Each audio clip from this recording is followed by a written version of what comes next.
사람들은 대개 앞으로 일어날 일에 대해서 궁금해하고 또 할 수 있으면 그것을 알고자 합니다.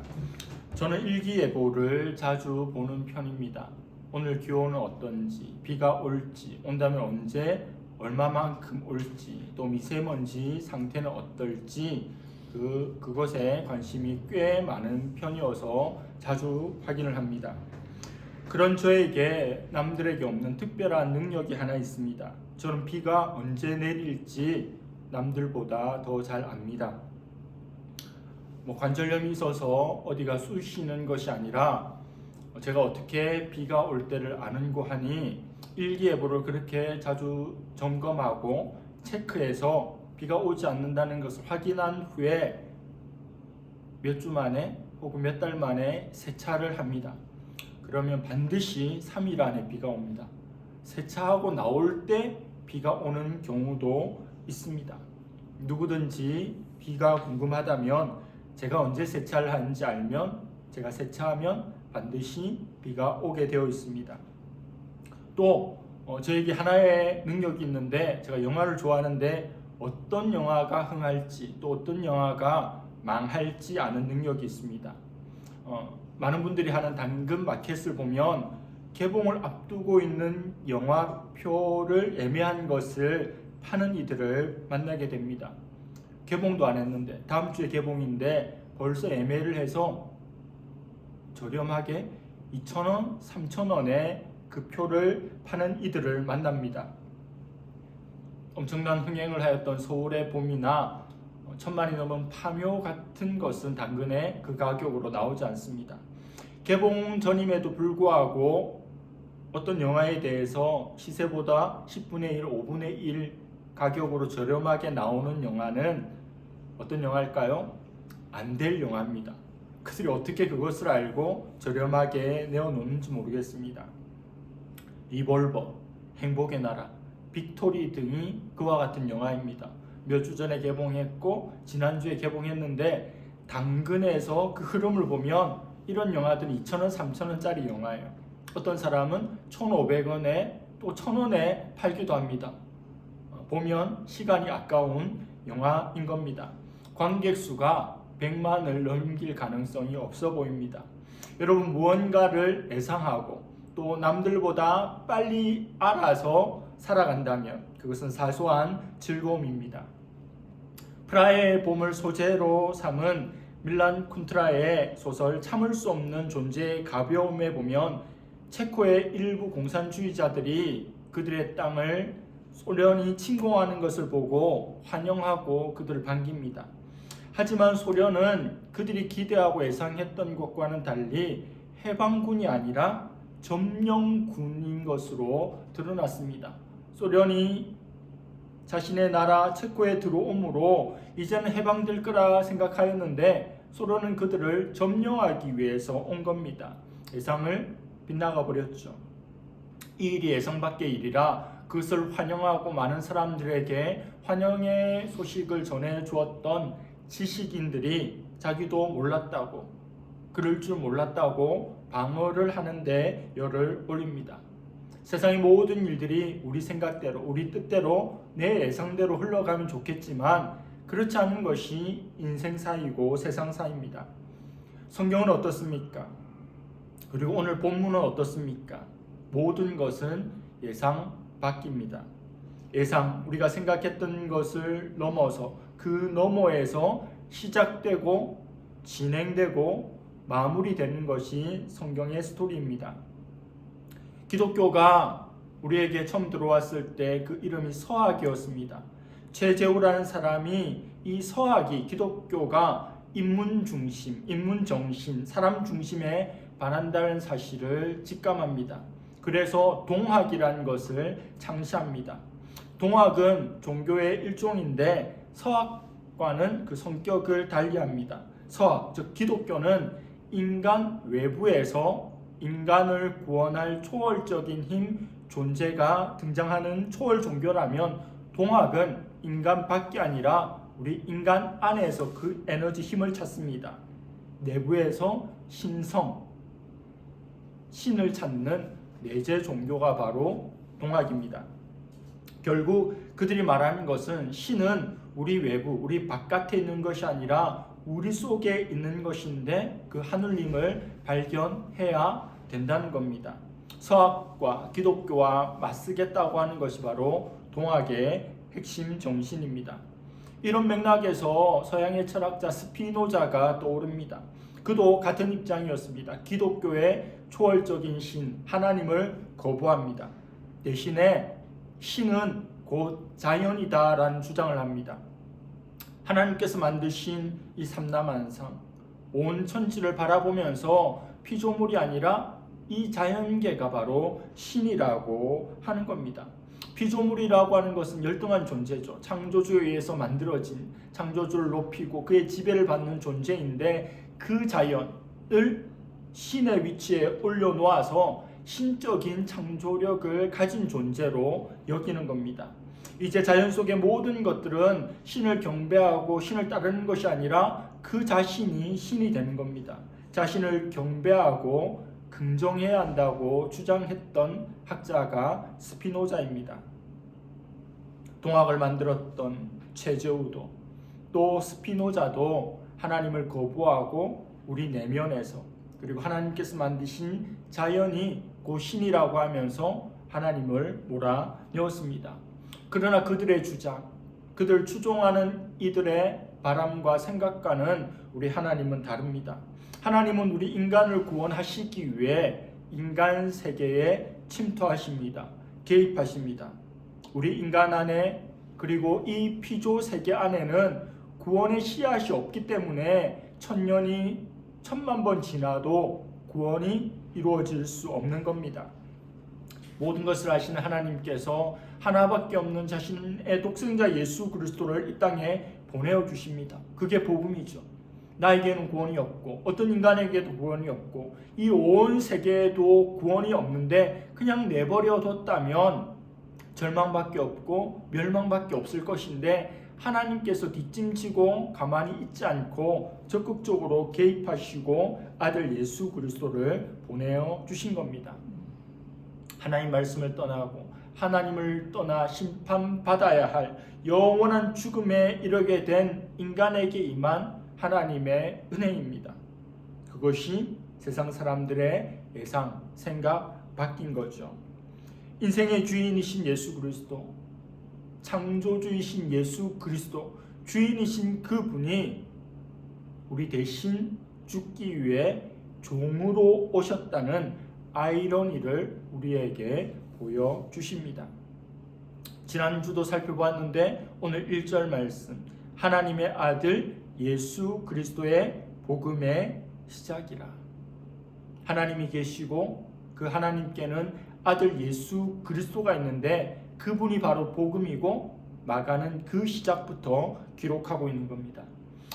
재밌는 것은 이 마가복음에서 하나님의 아들 예수 그리스도라고 표현한 부분이 1장 1절 외에 맨 마지막에 등장하는 고백하는 백부장 한 사람밖에 없다는 겁니다. 사람이 아닌 귀신들이 예수가 하나님의 아들이라고 표현했던 것 빼고는 마가복음 1장부터 16장 전체를 통해서 하나님의 아들 예수라고 하는 것은 마가가 말했고 그 백부장만 이 사실을 말했습니다. 마가복음 15장 39절에 예수를 향하여 섰던 백부장이 그렇게 숨지심을 보고 이르되 이 사람은 진실로 하나님의 아들이었도다 하더라. 예수님께서 죽으시는 그 장면, 그 특별한 장면을 보고 오직 백부장만이 하나님의 아들이라고 고백했다는 겁니다. 마가가 소개하는 세례요한 역시 당시의 유대인들이 생각했던, 예상했던 방식으로 등장하지 않습니다. 예상 밖의 존재입니다. 요한이 와서 행했던 사역은 그들을 놀랍게 했습니다. 당황시켰습니다. 많은 사람들은 하나님의 표적을 구했습니다. 구약 성경에 나왔던 하나님의 그 놀라운 표적들이 다시 나타나기를 바랐지만 하나님께서는 세례 요한을 보내셔서 회개의 세례를 전파하게 하셨습니다. 사람들은 절대적인 힘을 가진 메시아가 올 것을 기다렸습니다. 그래서 로마의 압제에서 싸워서 그들 해방시켜 줄 정치적인 메시아를 구했는데 예언자가 와서 회개하라고 외치고 있으니 어떤 누구도 예상치 못했고 그래서 당황했을 법한 일이 일어나게 된 겁니다. 그러나 누군가가 오고 있습니다. 얼마 있지 않아 곧 들이닥칠 겁니다. 요한은 그분을 맞이할 준비를 하고 있는 겁니다. 사람들은 요한을 보고 있지만 요한은 자기 뒤에 오실 그분의 길을 부지런히 열심히 준비하고 있는 겁니다. 우리가 사는 동네에 혹 우리 집에 유명한 사람이 온다면 가만히 있겠습니까? 서둘러 준비하지 않겠습니까? 제가 초등학교 다닐 때 우리 학교에 장학사가 온다면 전교에서 청소하고 난리 납니다. 장학사가 보지도 않는 창 위에 올라가서 창틀까지 닦는 일이 일어납니다. 장학사가 오면 그 마루에는 왁스 냄새로 진동을 합니다. 영국에는 여왕이 가는 곳마다 새로 칠한 페인트 냄새가 난다는 그런 농담이 있습니다. 이스라엘 사람들은, 유대인들은 이제 정리정돈을 해야 했습니다. 그분을 맞이할 준비를 해야 했습니다. 어제 안내문자 받으셨죠? 오늘도 왔습니다. 날마다 오는 폭염에 관한 것이 아니어서 자세히 보았습니다. 인근 여기서 한 10분 정도 차를 타고 가면 있는 아시아드 경기장에서 큰 콘서트가 있으니 소음과 교통체증을 대비하고 준비하라는 겁니다. 무슨 콘서트가 있어 검색해 보니까 싸이 흠뻑쇼가 어제 오늘 펼쳐진다는 겁니다. 저는 몰랐습니다. 몰랐기에 싸이를 맞이할 준비를 하나도 하지 못했습니다. 유명한 사람이 온다면, 의미 있는 존재가 온다면 최소한 마음의 준비라도 해야 하죠. 세례요한은 예수님께서 오시는 그 중차대한 일에 준비를 맡은 존재입니다. 2절과 3절입니다. 선지자 이사야의 글에 보라, 내가 내 사자를 내 앞에 보내노니 그가 내 길을 준비하리라. 광야에 외치는 자의 소리가 있어 이르되 너희는 주의 길을 준비하라. 그의 오실 길을 곧게 하라. 기록된 것과 같이. 구약 성경은 오실 메시아에 대해서 예고하고 있습니다. 메시아가 오실 거라고. 그런데 메시아가 아닌데 예고된 인물이 바로 세례 요한입니다. 하나님께서 사자를 보내셔서 메시아가 오실 길을 준비하게 한다고 말씀하실 정도로 이 세례 요한은 중요한 인물입니다. 물론 예수님에 비해서는 아무것도 아니지만 그럼에도 불구하고 가장 중요한 예수님을 준비한다는 자체만으로도 세례 요한은 중요한 존재죠. 요한은 이스라엘로 하여금 주님의 오실 길을 예비하고 그의 길을 평탄케 하는 광야의 소리였습니다. 여러분, 소리를 내면 사람들이 들리는 곳에서, 사람들이 모여 있는 곳에서 소리를 내야 되겠죠. 교회를 하는데 사막에서 교회를 하면 되겠습니까? 장사를 하는데 광야에서 하면 손님이 오겠습니까? 사람들이 있는 곳에서 교회를 하고 콘서트를 하고 음식점을 해야 되는 것처럼 사람이 모이는 곳에 영향력이 있는 겁니다. 근데 세례 요한은 광야에 외치는 자의 소리입니다. 자기가 외쳐봐야 자기 목소리가 자기 귀로만 되돌아올 정도입니다. 그럼에도 불구하고 세례 요한의 광야에서 외치는 소리로서의 사역은 수많은 사람들을 광야로 오게 했습니다. 오늘날에도 그런 교회들이 있죠. 무슨 전원교회, 시골에 어디 구석에 있는데 대형교회가 되는 거예요. 메시지가 좋거나 뭔가 특별한 능력이 있어서 그렇게 되는 거죠. 식당도 마찬가지 아닙니까? 저 멀리 차 타고 1시간, 2시간을 가야 되는 곳에 있는 식당인데 사람들이 찾아가요. 왜요? 너무너무 맛있으니까. 의미 있는 메시지가 있는 곳, 의미 있는 음식이 있는 곳에 사람들은 가게 되어 있습니다. 광야에서 외치는 자의 소리인 세례 요한의 외침에 사람들이 그렇게 반응했다는 겁니다.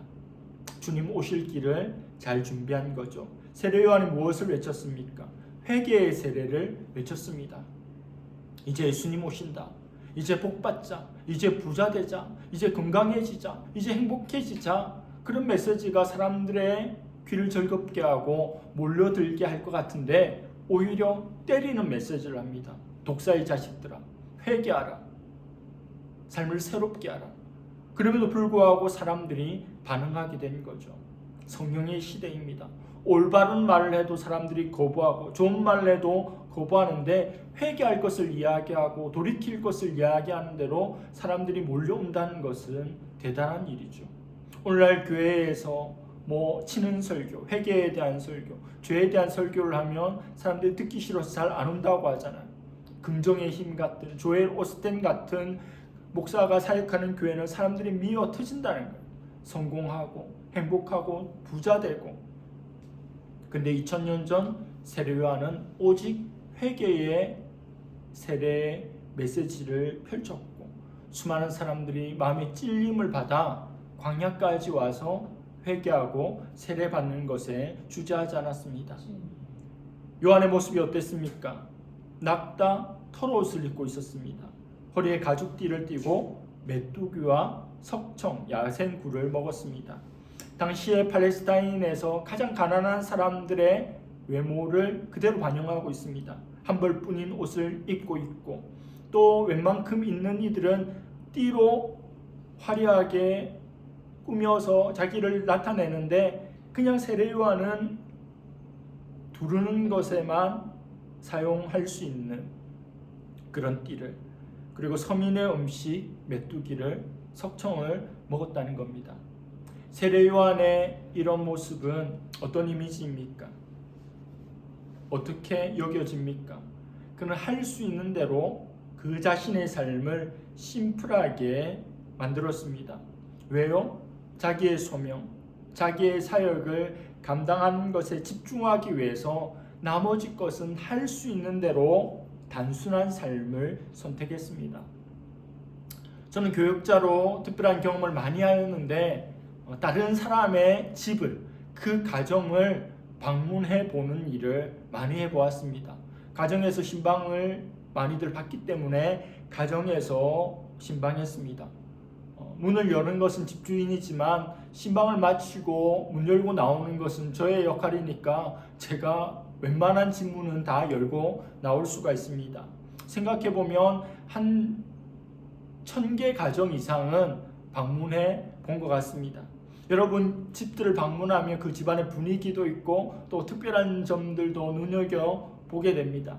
어떤 집이 심플할까요? 생각해 보신 적 없죠? 군인의 집이 심플합니다. 군에 있었거나 현재 군인의 집. 왜요? 군인은 2년마다 근무지를 옮겨야 하기 때문에 짐이 많으면 너무 불편한 거죠. 가구도 제대로 없고 뭘 쌓아두려고 하지 않습니다. 군인 관련된 가정을 방문해 보면 그냥 집이 휑한 느낌이 듭니다. 목사도 항상 3가지 준비가 되어 있어야 한다고 합니다. 설교할 준비, 이사갈 준비, 죽을 준비. 이사할 준비를 하지 못하고 집만 자꾸 늘어나는 저 자신을 한번 생각해 보게 되었습니다. 초대교회 때부터 중세까지 많은 성도들이 사모하고 갈망하는, 존중하는 하나님의 사람들의 특징은 심플한 사람들이었습니다. 심플 라이프를 추구하였습니다.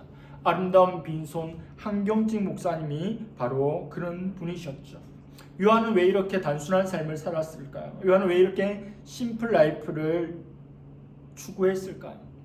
복음 증거, 예수님이 오실 것을 준비하는 그 일에, 그 목적에 집중하기 위해서 나머지 모든 삶을 단순하게, 간단하게 만들었다는 겁니다. 여러분 좀 가볍게 살아가기를 바랍니다.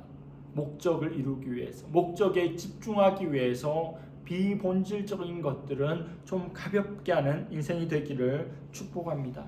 7절 말씀입니다. 그가 전파에 이르되 나보다 능력 많으신 이가 내 뒤에 오시나니 나는 굽혀 그의 신발끈을 풀기도 감당하지 못하겠노라. 자기가 회개의 세례를 전파하고 있지만 이것은 예고편입니다. 본편, 주인공은 이제 곧 내 뒤에 오실 겁니다. 그럼 나보다 능력이 많은데 나는 나를 굽혀서, 허리를 굽혀서 그의 신발끈 푸는 것도 감당할 수 없는 정도라고 이야기합니다.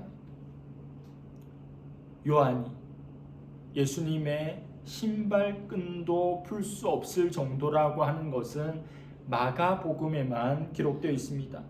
오시는 이의 중요성을 강조하고 자기 자신 한없이 겸손하게 낮추는 표현이죠.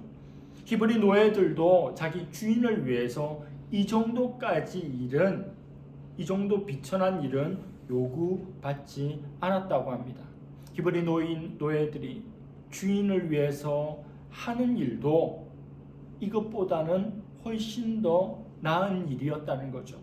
그러나 세례 요한은, 능력 많은 세례 요한은, 당시의 슈퍼스타 세례 요한은 예수님의 신발끈 푸는 그 아무 일도 아닌 것도 감당할 수 없는 존재라는 겁니다. 세례 요한보다 예수님이 훨씬 큰 존재라는 겁니다. 8절에 보면 나는 물로 너희에게 세례를 주지만 그분은 성령으로 세례를 주실 것이다 이렇게 말합니다. 세례 요한의 물세례는 당시에 아주 폭발적인 반응을 일으켰습니다. 그리고 놀라운 영향력을 끼쳤습니다. 광야에서 회개의 세례를 외치고 세례를 베푸니 수많은 사람들이 몰려들었는데 나보다 능력 많으신 분은 물세례가 아니라 성령 세례를 베푸실 분이라는 겁니다. 비교 대상이 아니죠. 같이 언급할 수 있는 게 아닙니다. 물세례는 뭡니까? 이스라엘 갔더니 요단강에서 세례를 받는 장면을 목격하는데 비슷하게는 요즘 침례교 비슷하죠. 물에 푹 잠궜다가 이렇게 나오는 겁니다. 물에 잠궜다가 나오는. 물에 빠지면 사람 죽잖아요. 죽었다 다시 살아나는 존재를 드러내주는 겁니다. 물에 잠김으로 나의 과거는 죽고 새 사람이 됐다는 겁니다. 성령 세례도 마찬가지입니다. 이제는 내 뜻대로, 이전에는 내 마음대로 살았지만 예수님께서 오셔서 성령 세례를 베풀어 주시면 나는 성령 안에서 죽고 성령의 사람으로 다시 살아난다는 겁니다. 세례 요한이 베풀었던 물 세례는 누구라도 할 수 있지만 성령 세례를 누가 줄 수 있겠습니까? 오직 하나님만이 하실 수 있는 거죠. 영을 뒤바꿔 놓는 것은 오직 하나님만이 하실 수 있습니다. 그 하나님의 능력, 예수 그리스도의 능력을 알고 있는 세례 요한이 겸손할 수밖에 없죠. 자기는 지금 대단한 일을 하고 있지만 예수님 생각하면 아무것도 아님을 알 수밖에 없다는 겁니다. 요한을 보면서 우리는 겸손함을 또 읽을 수 있어야 합니다. 네덜란드 출신의 코리 텐붐 여사를 혹시 들어보셨습니까? 그는 나치 치하에서 엄청난 핍박과 박해를 받았으나 살아남아서 예수 그리스도를 전하고 또 용서를 외치는 그런 여인으로 세계적인 활동을 하는 기독교 인물입니다. 가는 곳곳마다 사람들에게 감동을 주고 가는 곳곳마다 놀라운 부흥을 일으켰습니다. 어느 날 미국에 가서 집회를 하는데 가는 교회마다 환호와 갈채가 쏟아졌습니다. 그럼에도 불구하고 그녀는 단 한 번도 제스처를 취하거나 또 사람들에게 격동된 상기된 얼굴을 보이지 않고 침착하게 메시지를 전하고 한 지역에서 또 다른 지역으로 그냥 이동해 가는 겁니다. 옆에서 지켜보고 취재하던 신문기자가 궁금해서 또 그렇게 질문합니다. 코리 여사님 정말 대단하십니다. 기쁘지 않습니까? 사람들의 저 환호에 조금 반응을 보여주시면 어떨까요? 그때 코리 텐붐 여사가 이렇게 이야기합니다. 나귀가 착각하면 쓰겠는가? 나귀가 착각하면 되겠는가? 무슨 말이죠? 예수님께서 예루살렘의 종려주일에 입성합니다. 수많은 사람들이 환호하며 박수를 치고 난리 났습니다. 예수님을 향한 박수와 갈채와 환호입니다. 그런데 사람들이 평소와 달리 박수치고 환호하는 것을 보면서 예수님을 자기 등에 지운 나귀가 저 사람들이 나에 대해서 왜 이렇게 격하게 반응하고 왜 이렇게 박수치고 좋아해 주지라고 자기가 날뛰면 예수님은 나귀 등에서 떨어질 수밖에 없죠. 그 박수와 환호는 예수님에게 향하는 것이 나귀에게 향하는 것이 아닙니다. 코리템붐 여사가 쓰임 받는 것은 맞지만 사람들의 박수와 환호는 그를 사용하시는 하나님께 올려드려야 마땅하지, 내가 우쭐대고 반응한다면 하나님이 기뻐하실 수가 없죠. 요한 당시에 그는 인기 있는 셀럽이었습니다. 어떤 역사학자에 의하면 그때 광야에서 세례 요한에게 세례를 받았던 이들의 수를 30만 명까지 추산하는 이들도 있습니다. 어마어마한 숫자죠. 30만 명을 세례 주는 목사가 있을까요? 군성교하거나 세계적인 부흥사가 일제히 세례를 준다면 모를까? 몇 명이나 세례 줄 수 있겠습니까? 그 정도로 폭발적인 영향을 끼쳤던 존재입니다. 많은 기독교 목사들, 지도자들이 종으로 시작했다 스타로 끝난다는 이야기들이 있죠. 자조적인 이야기입니다. 그러나 세례 요한은 이렇게 귀하게 쓰임 받았지만 예수님의 등장을 묵묵히 알렸습니다. 많은 제자들이 자신에게서 예수님께로 갔습니다. 자신의 영향력이 줄어듭니다. 예수님이 드러납니다. 시기와 질투심이 일어날 수 있습니다. 그러나 세례 요한은 자기 분수를 알았습니다. 자기 주제 파악을 처음부터 끝까지 잘했던 존재가 바로 세례 요한입니다. 이와 같은 겸손이, 이와 같은 자기 이해가, 이와 같은 사명에 집중함이 우리에게 있기를 바랍니다. 말씀을 마무리하면서 김남주 시인의 적막당산이라는 시를 한번 소개하고자 합니다. 콕, 콕콕, 콕콕콕, 새 한 마리 꼭두 새벽까지 자지 않고 깨어나 일어나 어둠의 한 모서리를 쫀다. 콕, 콕콕, 콕콕콕. 이었고 먼 데서 닭 울음소리, 개 울음소리 들리고 불그레 동편 하늘이 열리고 해하나 불쑥 산 너머에서 개선 장군처럼 솟아오른다. 이렇게 오는 것일까 새 세상은. 하늘이 열리고 땅이 열리고 새 세상은 정말, 새 세상은 정말 어둠을 쪼는 새의 부리에서 밝아오는 것일까. 2000년 전 세례 요한이 광야에서 외치는 자의 소리가 되어 예수님께서 오시는 길을 평탄케 하고 쉽게 하고 넓혀주는 사역을 하였다면 우리는 다시 오실 예수님을 준비하는 한 마리 새가 되기를 바랍니다. 단순하게, 겸손하게, 그러나 성실하고 열정적으로 살며 또 사역하기를 바랍니다. 새롭게 열릴 새 세상을 고대하며 어둠을 쪼는 새 부리의 역할을 하는 그런 저와 여러분들 될 수 있기를 간절히 바랍니다. 기도하겠습니다. 하나님 아버지, 많은 사람들의 예상과 달리, 기대와 달리 세례 요한은 회개의 세례를 전파하였고 하나님의 아들 예수 그리스도는 종의 모습으로 오셨고 종처럼 섬기셨고 종으로 돌아가심으로 하나님의 사랑을 우리에게 보여주셨습니다. 우리에게 구원의 가능성이 없고 어떤 선함도 없기에 외부에서부터 하나님의 개입이, 하나님의 구원이, 하나님의 아들 예수 그리스도의 십자가 사역이 우리를 위해 주어졌음이 은혜인 것을 고백합니다. 2000년 전 예수 그리스도께서 오실 길을 평탄케 하고 그분의 사역을 준비하였던 세례 요한과 같은 마음으로, 그러한 정신으로, 그러한 영으로 다시 오실 예수님을 준비하는 우리가 되기를 원합니다. 2000년 전 세례 요한이 외쳤던 회개의 세례가 오늘날 동일하게 우리에게 적용되는 것을 고백합니다. 성령의 세를 받게 하여 주시옵소서. 옛사람이 죽게 하여 주시옵소서. 성령의 사람이 되게 하여 주시옵소서. 주님 맞을 준비를 하는 우리가 되게 하여 주시고 어둠을 깨고 새 시대를 열어주실 예수 그리스도를 준비하고 맞이하고 외치며 그분의 길을 쉽게 만들 수 있는 우리 모두의 삶과 사역이 되게 하여 주시옵소서. 감사드리며 예수님의 이름으로 기도드립니다. 아멘.